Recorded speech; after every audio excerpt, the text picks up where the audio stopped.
Assalamualaikum warahmatullahi wabarakatuh. Halo teman-teman, perkenalkan nama saya Muhammad Andristawan Putra dari kelas 10 TK3. Di sini saya akan menjelaskan materi tentang alat tangan dan alat kerja ketenaga listrikan. Kita mulai dari alat tangan terlebih dahulu. Yang pertama adalah obeng. Obeng adalah sebuah alat yang digunakan untuk mengencangkan skrup, dan biasanya yang sering digunakan ada dua jenis, yaitu plus dan min. Jenis tersebut terlihat dari bentuk ujung mata obeng, namun ada juga obeng dengan bentuk bermacam-macam.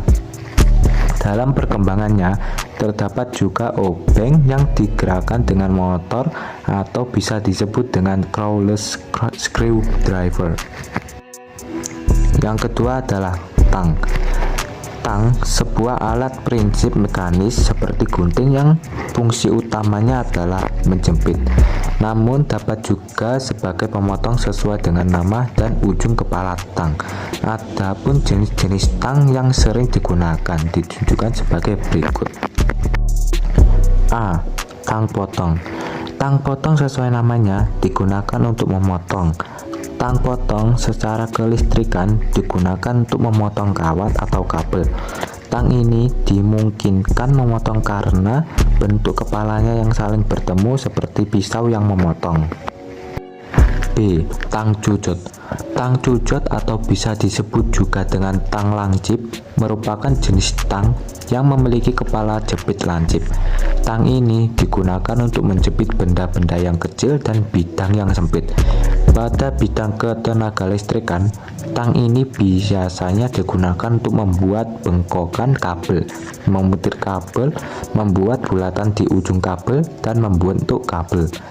Di bagian pangkal terdapat fungsi pemotong juga untuk memotong kabel. C. Tang kombinasi. Dilihat dari namanya, tang ini merupakan gabungan fungsi dari tang potong dan tang jepit, sehingga dapat digunakan untuk berbagai macam keperluan. Dilihat dari bentuknya, maka di bagian ujung digunakan untuk menjepit, sedangkan tengahnya ada bagian untuk memegang benda bulat, serta di bagian belakang ada sisi pipih yang digunakan untuk memotong. Do. Tang pengupas kabel. Sesuai dengan namanya, tang ini digunakan untuk mengupas kabel. Tang ini mempunyai beberapa urutan kerja. Setelah kabel dimasukkan ke kepala tang pengupas, maka tuas digerakkan dan seketika kepala tang melakukan kegiatan memotong, isolasi kabel, menjepit, lalu menariknya, sehingga kabel akan terlihat sesisi tembaganya.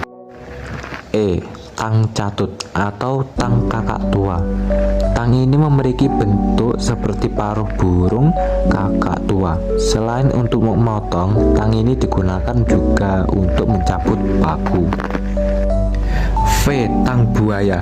Alat ini memiliki bentuk seperti mulut buaya yang menjepit suatu benda dan mengunci jepitan tersebut. Setelah menggagal jepitan, dapat diatur dengan cara memutar mur pada pangkal pegangan. G. Tang press skun.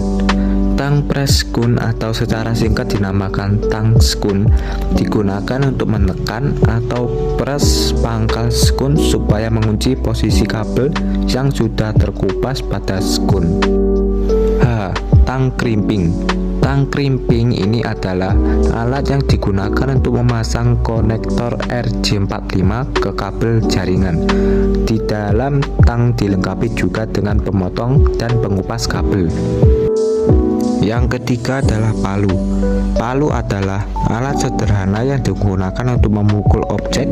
Secara khusus dapat dipergunakan untuk memukul paku, menempa besi, menghancurkan objek dengan cara memukul, dan ada juga yang diberikan fasilitas tambahan seperti mencabut paku dan fasilitas lainnya. Inilah contoh-contohnya. A. Palu besi. Bentuk dasar palu ini biasanya digunakan untuk memukul paku, menandai logam yang akan dibor, dan mencabut paku. Ada dua bagian, yaitu bagian untuk memukul dan bagian lain terdapat sisi celah yang digunakan untuk mencabut paku. Palu karet. Palu ini disebut palu karet karena di kepala palu yang dipukulkan berbahan dasar karet. Palu ini ketika dipukulkan memberikan efek pukul yang memantul dan tidak terlalu keras. Biasanya digunakan untuk menekan dengan pukulan dengan tidak meninggalkan bekas pukulan. C. Palu plastik. Kepala palu ini berasal dari cetakan plastik, di mana penggunaan palu ini untuk memukul benda kerja yang dirasa tidak membutuhkan pukulan keras seperti besi. Palu ini dapat digunakan saat melepas sesuatu benda yang mudah dilepas. Yang keempat adalah kunci. Kunci dalam dunia teknik merupakan alat untuk membuka mur berbentuk segi 6. Alat ini memiliki berbagai ukuran. Dengan banyaknya ukuran tersebut, maka satu set kunci secara komplit akan terdiri dari sekelompok kunci dengan berbagai ukuran atau disebut sebagai kunci pas atau kunci ring. Yang kelima adalah cutter atau pisau pemotong. Cutter atau pisau pemotong adalah suatu alat kerja berbentuk pisau yang berfungsi untuk memotong. Layaknya pisau, cutter biasanya bagian yang tajam bisa dikeluarkan saat memakai dan dimasukkan untuk mengamankannya. Yang keenam adalah gergaji. Alat ini digunakan untuk memotong dengan cara menggesekkan mata gergaji pada bidang yang akan dipotong. Dalam teknik ketenaga listrikan, gergaji digunakan untuk memotong pipa. Yang kedua adalah alat kerja kelistrikan. Yang pertama adalah solder. Solder atau bisa disebut sebagai alat pantry adalah suatu alat yang bertugas memanaskan timah yang digunakan untuk melaksanakan penyambungan antara dua bagian. Yang kedua adalah bor. Bor adalah alat yang digunakan untuk melubangi objek benda. Mata bor ada bagian yang bergerak dengan cara berputar dan pada ujungnya terdapat mata bor. Mata bor tersebut terdapat bermacam ukuran dan bentuk. Dalam ketenaga listrikan, penggunaan bor listrik yang ini digunakan untuk melubangi PCB, melubangi panel listrik, membuat lubang untuk pipa, dan lain sebagainya. Yang ketiga adalah gerinda.